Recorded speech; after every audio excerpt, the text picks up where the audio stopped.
salaamaaleykum guys na ngeen def li leer te wóor de mooy li mu leen mën a wax ci quittance bi moom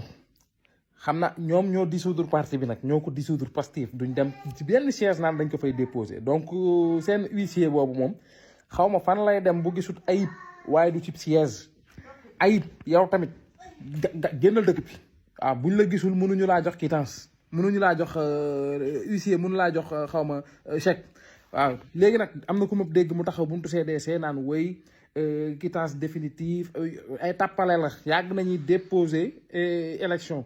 waaw fiche liñ ciy gis rek mooy quittance de dépôt boobu noonu am nañu sunu quittance waaw léegi nag ñu xool ba xam huissier bi dana gis siège u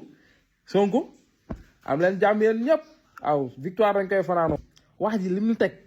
maa ngi leen ko doon wax keroog yéen a ngi bëgg a dee fi mu toll nii te nee ngeen moom moo nekk Cap Manuel de mais yéen a nekk prison mi ngi leen di def lu waay proche yàgg leen fi loolu te wér yéen ñëpp